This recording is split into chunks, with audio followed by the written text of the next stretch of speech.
You ever on a run and literally everything bad happens like all at once, all at the same time? I was getting up to an intersection, cars coming to turn like right into where I'm trying to like walk out. So it's like inches away from me. Meanwhile, I step through this like big branch, somehow gets completely caught in my feet, and I just look like a total absolute moron. How does it always happen at the same time? I don't understand. You can't even think.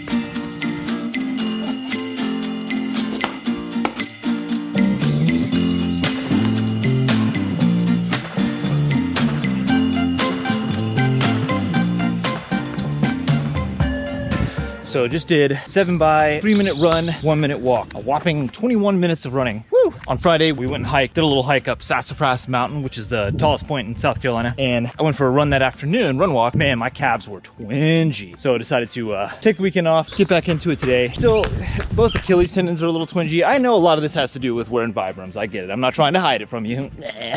There's a reasoning behind it, but I'll explain that later. So 21 whole minutes of running today, broken up. Woo. Moving up in the world, I guess.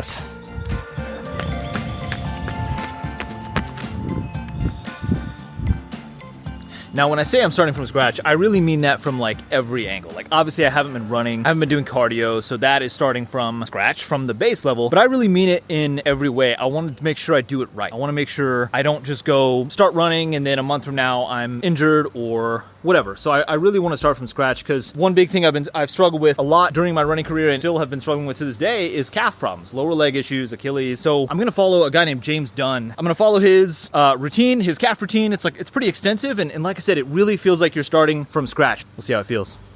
In this follow-along workout, I've got 7 exercises which will give you stronger calves for better running. Let's go. We're going to start out by getting you on 2 feet, coming up onto your tiptoes. We're going to pick one set of toes up towards the shin, other up towards the shin. Man, this is a lot tougher than it looks. Like the control element, like I want to just let each foot fall in front of the other one really quickly, but that's not really the goal. You want to have that control the whole time. Oh man, backwards is super tough. You really, like, that lack of stability and balance when I'm up on my toes is definitely, yeah, man, he's able to like take those little tiny steps back. That takes control. That's tough. Second exercise, we're just going back into our little ankle pumps. It's very similar in setup to your classic calf stretch. Obviously, it's not a static stretch, but that's the start position. We then bring both feet back into position, and we're pushing one heel down, then the other. That's pretty simple. We're just alternating stretching the calf. Yeah, that's pretty easy. Thanks, James. That first one was brutal, so appreciate the second one being much easier.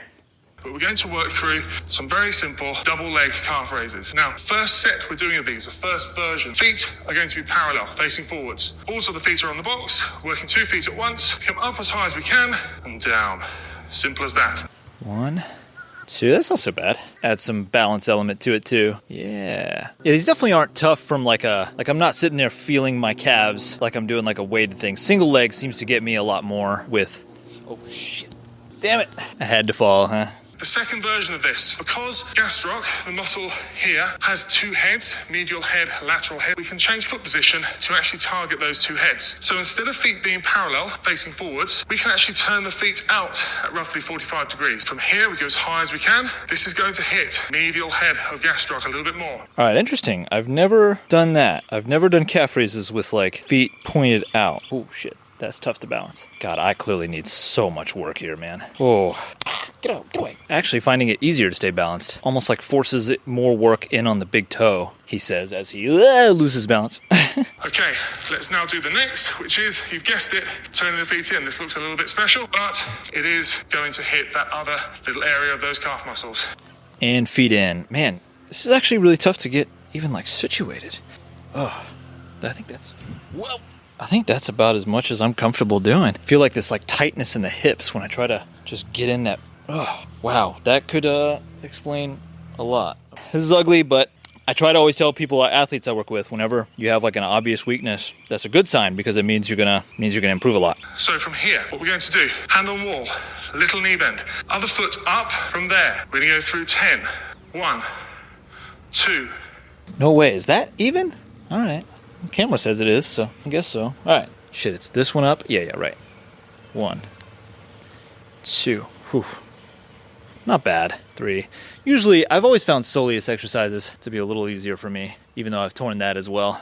All right, in the middle of that, my wife brought home a bunch of plants, so I'm going to make her explain what they are. Excuse me. Tell us what's going on here. All right. First, I held the camera up to to my mouth instead of the microphone. Here, take the microphone. Okay. We've got some rosemary. It smells very nice. We have something I can't pronounce. Little Bang Firewheel Coreopsis. Little bang firewheel. I just thought it was pretty. And larkspur and blueberries. And that we'll hopefully get some fruit from this year. And you got hit on by a 41-year-old Yeah, we don't need to talk about that. at Lowe's. Was it Lowe's or Michael's? Michael's. I can't decide which one's worse. Trying to forget about that. And the 41-year-old said she looked 17, and it was like, then why are you talking Yeah. to me? Flattering.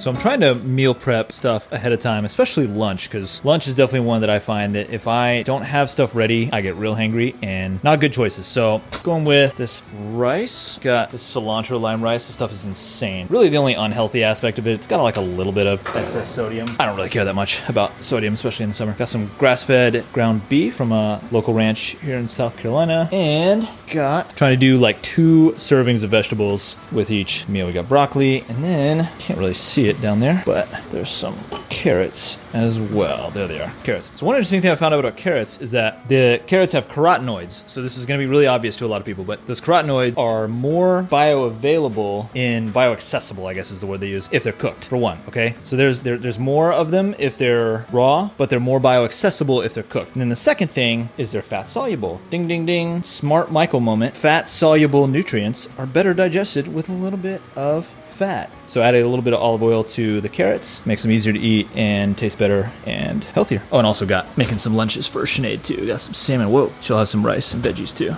Yum.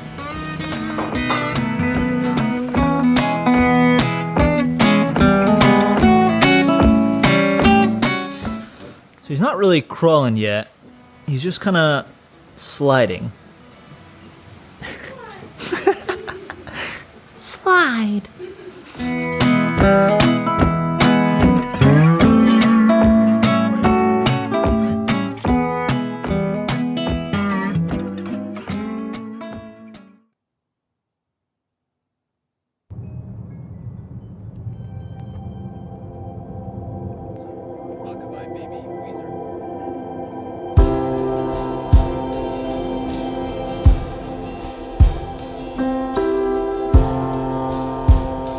All right, girl. Friday fun day.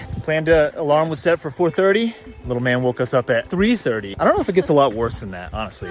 That's about, oh, Luca's taking me this way. That's about as bad as it gets. First ones, it did make us the first ones out here, which was fantastic. But then we halfway through took a wrong turn and didn't realize it until after what, 300, 400 feet of elevation gain. That was fun. Waterfall, Lots of mud. naked swim, Jamesy picks. Little man's getting a snooze. Oh yeah, overall, big success.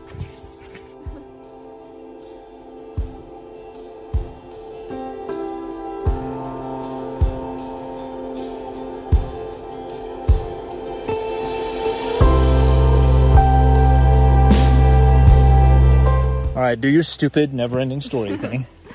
Never-ending story.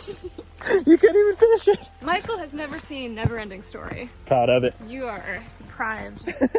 I think I benefited long-term from not having seen Never-ending Story, from never going to Disney World. Man, my parents were just great. I think my parents had the right idea. I really do.